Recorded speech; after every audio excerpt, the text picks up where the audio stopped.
नमस्कार।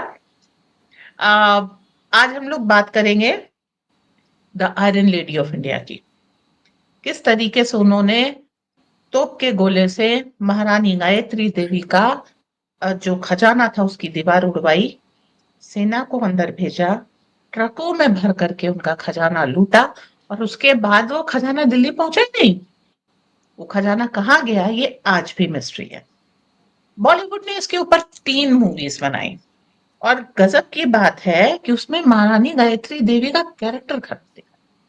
जबकि फैक्ट ये था कि महारानी गायत्री देवी वहां देखने भी नहीं गई कि लूट रहे हो लूट लो, जो ले जाना है ले जाओ, मुझे कोई मतलब नहीं। वो अपने ही खजाने से कसम कर। अब सवाल ये उठता है कि इंदिरा गांधी ने महारानी गायत्री देवी का खजाना क्यों? तो एक जनरली जो जवाब दिया जाता है वो ये कि वो महारानी गायत्री देवी के ग्रेस से, उनकी खूबसूरती से जल्दी थी।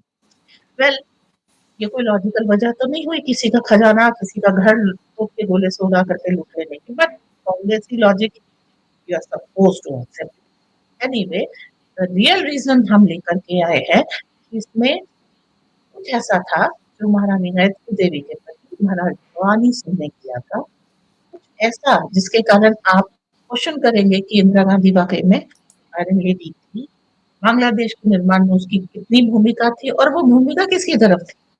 आप इसके लिए भी सत्य में आ जाएंगे। और इसका संबंध आज हो रही इस रोहिंग्या बांग्लादेशी घुसपैठ से भी है। इसका संबंध पाकिस्तान से लिए गए लोहे से भी है, इसका संबंध बांग्लादेश के निर्माण से भी है और इसका संबंध पॉलिटिक्स से है। वो पॉलिटिक्स जो भारत विरोधी है, वो पॉलिटिक्स में जिसमें हर गलत काम को एक खूबसूरत अमला पहना दिया जाता है और जिसकी कारपेट के नीचे हर सच लगभग अपना दम तोड़ देता है। तो आइए स्वागत करते हैं रेजोनेंट न्यूज से लवीना जी का। Hi, welcome to the show and over to you. बताइए कि महाराज भवानी सिंह ने ऐसा कौन सा कारनामा करके दिखाया था कि इंदिरा गांधी मजबूर हो गई उनके घर को तोप से उड़ाने के लिए और उनका खजाना लूटने के लिए। जी। You're right. क्योंकि जो भवानी सिंह थे, he was the last king of Jaipur, from what I understand, right?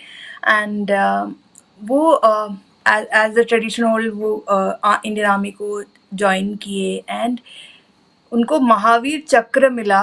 जब 1971 का वॉर हुआ तो उनको महावीर चक्र दिया गया था फॉर हिज ऑपरेशन, जिसको आज तक स्टडी किया जाता है क्योंकि इंडियन आर्मी इतने अंदर पहली बार ऐसा एक सर्जिकल स्ट्राइक कर रही थी उस टाइम पे 1971 में। एंड 4 साल बाद वो जेल में थे।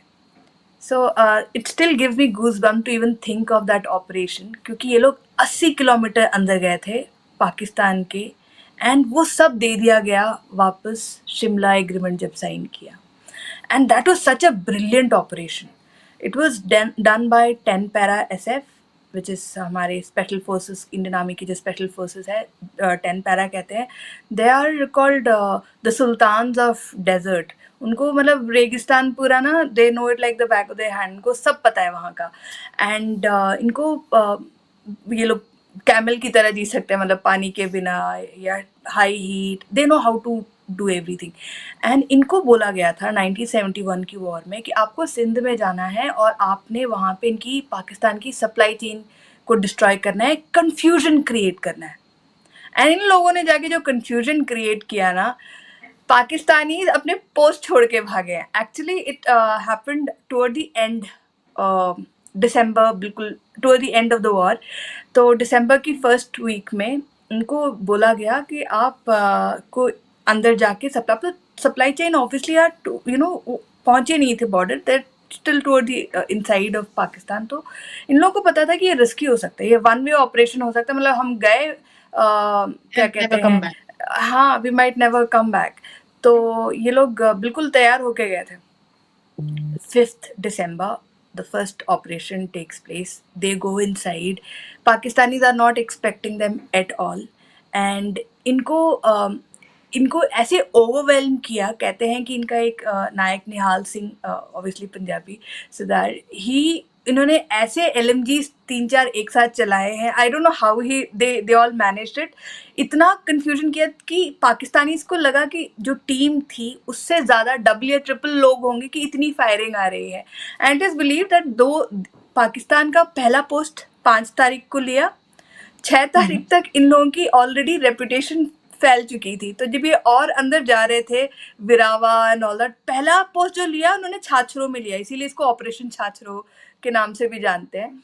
तो विरावा में जब तक ये पहुंचे हैं तब तक वहाँ के पाकिस्तानी ऑलरेडी पोस्ट छोड़ के भागे थे। 7th को they went further inside, ammunition depot capture करने, उसको डिस्ट्रॉय करने। अगेन इनकी क्या कहते हैं, इन्फेंट्री तो गायब थी, इन्फेंट्री तो सीन पे ही नहीं थी। और जो एमिनेशन यू नो आई मीन इन लोगों ने 17 पाकिस्तानी सोल्जर्स मारे थे without any losses on their side, all under lieutenant colonel Bhawani Singh. And 12 पाकिस्तानियों को लाइव कैप्चर किया था उस छोटे से 10 लोग ऑपरेशन में। हाँ, एक मतलब जीप में भर के 10 लोग गए हैं और 17 को कैप्चर किया है, तीसरी और पोस्ट ले रहे हैं। Please carry on. yeah, it is like and these are special forces, right? These guys are like क्या कहते हैं, terminators, you know. They're just daredevils. And 10 para के तो स्पेशली 10 पैरा के ये लोग अंदर गए हैं। इन लोगों ने 3 दिन लगातार ऑपरेशंस किए हैं। फाइनली जब इनकी इन्फेंट्री, पाकिस्तान की इन्फेंट्री आई, तो इन लोगों ने जो कैप्चर्ड सोल्जर्स थे जिंदा, उनको हैंड ओवर किया। लेकिन तब तक 80 किलोमीटर्स अंदर जा चुके थे ये लोग। And they were Manning that side, इनको कोई वो नहीं था। दिस इज इंडियाज क्या कहते हैं उस टाइम का, जैसे मैं कह रही थी स्टार्टिंग में, सबसे अंदर जाके जो उन्होंने हिट किया है सर्जिकल स्ट्राइक, उस टाइम का ये था। And even now this operation is studied, you know, कि कैसे इन लोगों ने किया था and all that, because these are continuous operation. ये सब फ्यू आवर्स की कुछ छोटी सी सर्जिकल स्ट्राइक करके वापस नहीं आ रहे थे, लाइक कंटिन्यूसली अंदर की ओर जाते। 3 और days कंटिन्यू। इन्फेंट्री, या एंड इन्फेंट्री, ऑब्वियसली इन्फेंट्री जब आई होगी तो पूरा लेके आई होगी, कितने सारे सोल्जर्स रहे होंगे। But this small team still held its head high. उसको कैसे कहते हैं आप हिंदी में? मेरे को मलयालम में आ रहा है, हिंदी में नहीं आ रहा है।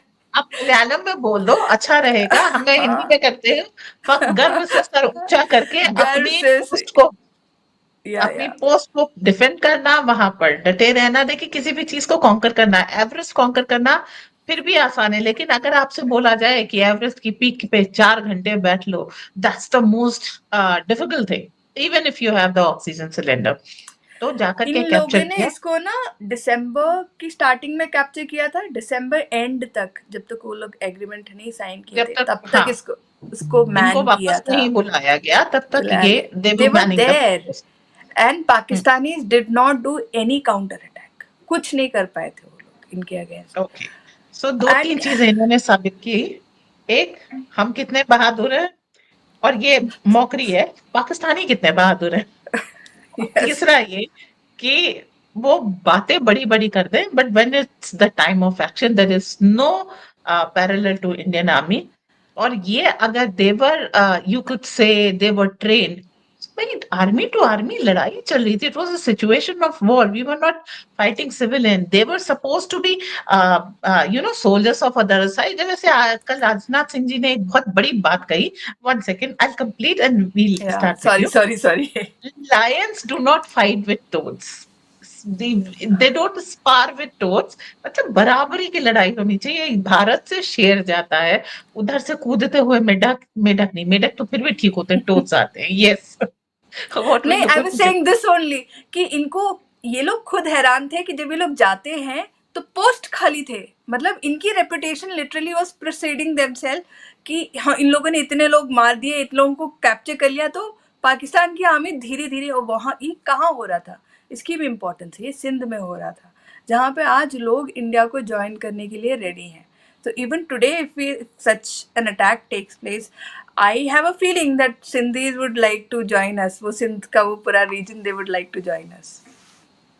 वैसे वो आज भी हो रहा है, जहां पर बलोच अटैक कर देते हैं, पाकिस्तानी आर्मी को बकायदा इंस्ट्रक्शन देना पड़ता है। वो अब तो आप ही गया, आप नाम के छोड़ के साथ नहीं आ गए। गया। आप छोड़ के नहीं जाएंगे, हथियार सरेंडर नहीं करेंगे।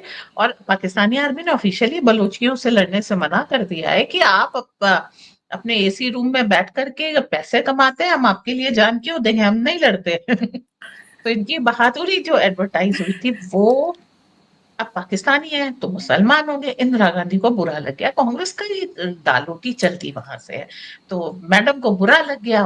What did, how, after how much time did they do this attack on चार महारानी? साल 4 साल के अंदर इन लोगों ने जो भवानी सिंह सर थे उनको जेल में कर दिया गोल्ड स्मगलिंग के नाम पे। दिस इज व्हाट शॉक्स मी, कि किसी ने प्रोटेस्ट नहीं किया, किसी ने ये नहीं किया, उनको महावीर चक्र भी दिया गया है।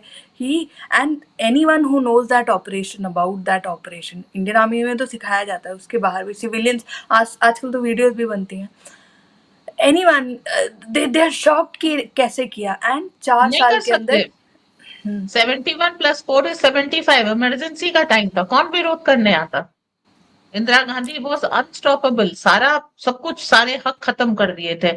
And this is why I से कि ये जो खालिस्तान है, ये भी इसीलिए हुआ था कि 71 वॉर में, आप लोंगेवाला की बैटल देख लीजिए, जो सिख वैलर था उसको कुचला है, और उसके बाद 84 तक इन्होंने हरि मंदिर साहब, जिसे गोल्डन टेम्पल कहते हैं, उस पे अटैक किया है। सो जो विजयी थे, जो वीर थे 71 की लड़ाई के, उनको थाने में बैठा बैठा करके, गंदे गंदे उनके ऊपर इल्जाम लगा करके, उनको मेंटली टॉर्चर करके, और पंजाब का मतलब एक तरीके से कह लिए दाना पानी बन करके पंजाब आज जिस हालत में है, उसको पहचाने और मेंटेन करने के लिए कांग्रेस जिम्मेदार है। और पाकिस्तान की तरफ बिल्कुल ये जो मेंटालिटी मोल्ड की गई है वो उसी तरह से की गई है जैसे कि महाराज भवानी सिंह का। लेकिन बस वही कहे कि ये सनातनी खून था जिसने सारा हिट ले लिया। महाराज भवानी सिंह ने जेल देख ली, उनके खजाने का लुटना देख लिया, उनके गायत्री ऊपर देवी। गोल्ड स्मगलिंग का आरोप लगाया। Can you believe it? एक सर्विंग ऑफिसर के ऊपर और गोल्ड स्मगलिंग का ये करके उनको अंदर डाला। आई मीन और इससे ज्यादा उसके इसीलिए उन्होंने फिर उसके बाद आर्मी को छोड़ दिया, because you know he understood he his उनको बाहर उनको देख अपनी चीजें करनी पड़ेंगी, वरना ये लोग दोबारा कुछ ऐसा कुछ करेंगे and it will hurt him and his family. That is why he had to give up his service. So इन लोगों ने, जैसे आपने कहा, ऑफिसर्स को चुन चुन के उनको अटैक टारगेट टॉर्चर किया किया, है। टॉर्चर किया, it is mental harassment. And इसके साथ ही प्रीवी पर्स जो राजघराने थे उनका बंद कर दिया, ताकि महाराज भवानी सिंह जैसा शौर्य कोई और प्रदर्शित ना कर सके। और उसके बाद राजघरानों का वो हाल हुआ है, जबकि हमारे जो अकॉर्ड था, जो साइन किया गया था भारत से मर्जर के समय, उस समय उनको एक प्रीवी पर्स देती थी। तो हिंदुओं को कैसे कमजोर करना है और हिंदू पद पादशाही को कैसे कमजोर करना है, ये इसका टेक्स्ट बुक एग्जाम्पल है। अब बिहारी इलेक्शन आने वाले हैं, लोग ये सोच ले किसको वोट देना है, कैसे वोट देना है। Thank you Lavina for bringing up this beautiful story and the facts, what happened and why it happened. खूबसूरती से जलने के लिए आप किसी का घर तोप से उड़ा करके वहां से खजाना लूट सकते हैं। दिस इज ऑल्सो प्रिपोस्टरस आई से, बट जो एक्चुअल स्टोरी है वो उससे भी ज्यादा गंदी है, कि आपने भारत के सम्मान के लिए आपने शौर्य का प्रदर्शन किया, चाहे कर्नल पुरोहित हो या महाराज भवानी सिंह, आपको सजा मिलेगी, और जरूर मिलेगी अगर राज्य कांग्रेस का है। Thank you. जय हिंद, वंदे मातरम। जय हिंद।